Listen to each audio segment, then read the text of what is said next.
Oh, what's up, friends? It's the O Wrestling Podcast. I'm your host, CW, and today we're going to talk about the King and Queen of the Ring and how I think they should repackage it. Over the years, I feel like King and Queen of the Ring has lost some of its luster, specifically recently after Zelina Vega and Xavier Woods absolutely dominated the tournament and were crowned both King and Queen of the Ring, and then were quickly removed from that. I think it was the first time Xavier Woods ever got his own theme music and entrance. I think he's always had a tag team entrance, whether it be with what's his name, R-Truth or the New Day. He's always been he's had to share his entrance, and he won King of the Ring, which was a huge step for him, and I think it was his main goal in wrestling was to win King of the Ring. He got the crown, he got the scepter, he got his entrance music, he had his unique entrance, said King Woods, it was great. Then they took it all away, and now he's back to using the New Day stuff, and he doesn't get his own, and which is a shame. And Zelina Vega just walked around with the crown, but nothing came of it, right? There's no real tangible reason to be King or Queen of the Ring outside of getting that crown. And it was really highlighted, not just them, but with Baron Corbin and Shinsuke Nakamura when they were going at it, and Shinsuke basically just stole the crown and started calling himself King Nakamura, which him and Rick Boogs together was a fantastic, entertaining angle. But there's no way he should be able to steal the crown and just say that he's king. That doesn't make any sense. So it was a prop to be passed around, honestly. It didn't lead to anything. King of the Ring has not led to anything of note for the person who wins it ever. I don't remember what King of the Ring actually was for, other than, crowning a king. Maybe they got a title shot, but in the new era, I think they need to rethink what it is. And I know there were rumors and reports that the creative team was trying to retinker what King of the Ring was and kind of where it sat in the pantheon of live events and what to couple it with. But I think I think King of the Ring is uniquely positioned to fit within the Road to WrestleMania live event schedule, right? I mean, it's right there in the name for Royal Rumble, King and Queen of the Ring. Like, there's synergy there, right? So what I was thinking was, instead of having it happen right before or during the Royal Rumble or something, maybe King and Queen of the Ring is like the end of the year usher into the Road to WrestleMania, right? So you do the King and Queen of the Ring tournament. They love their tournaments now, and again, I'm a big fan, big proponent of tournaments. It's great long form physical storytelling. Do the King and Queen of the Ring tournament, and then whoever wins gets a title shot at Mania.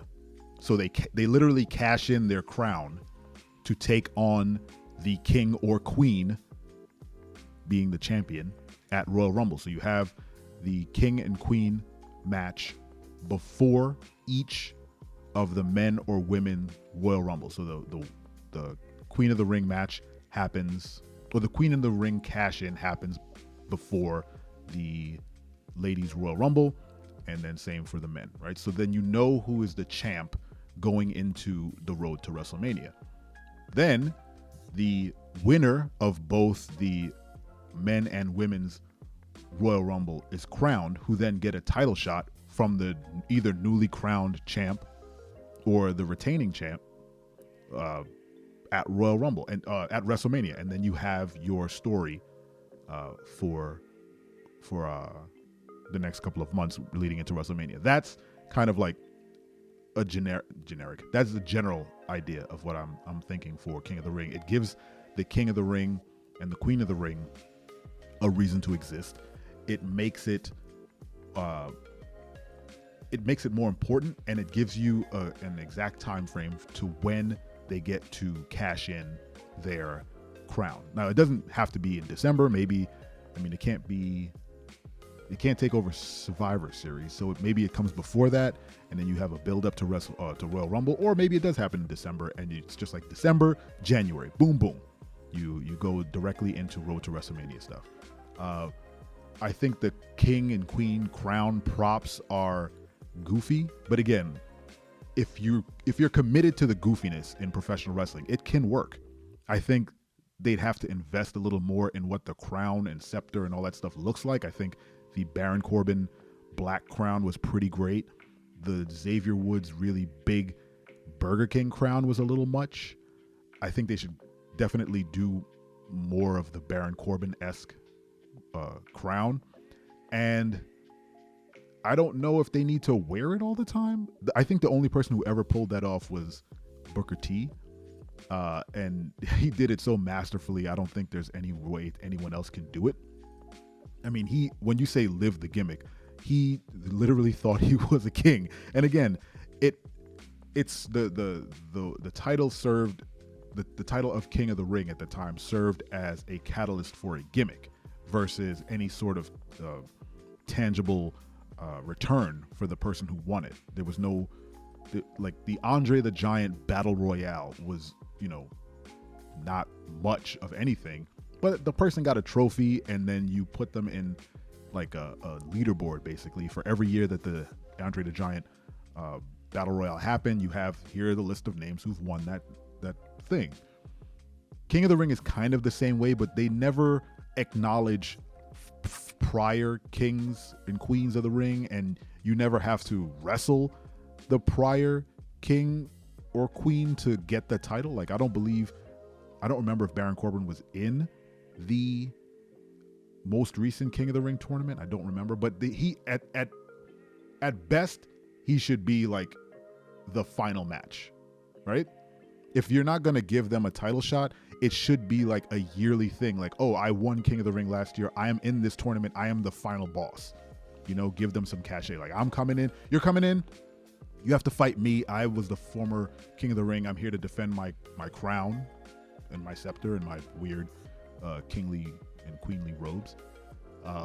So here's the bracketed tournament for your crowning.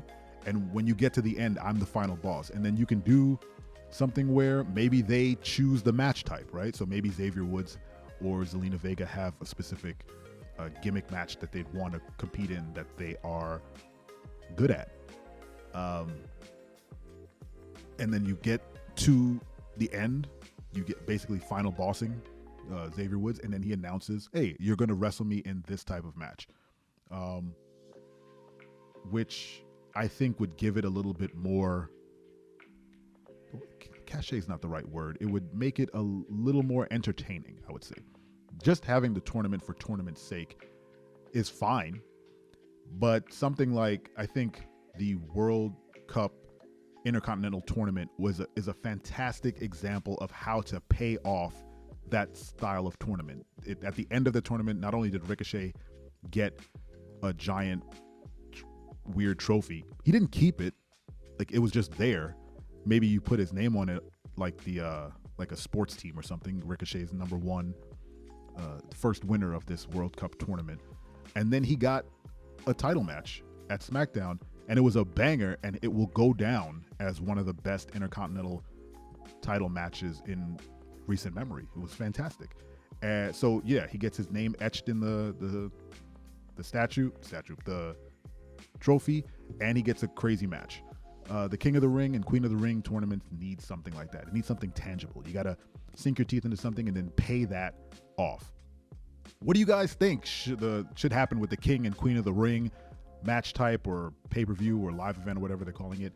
Let me know in the comments. Thank you for listening. This has been the O Wrestling Podcast. Make sure you like and subscribe. If you're on YouTube, hit that bell so you know when the next episode goes live. You can subscribe to the audio version on any podcasting platform. That's it. That's this episode. I appreciate you and I appreciate your time. I am your friend. I'm your friend, but if I ever see you in the ring, I can beat you. Don't you know? Yeah, yeah, yeah.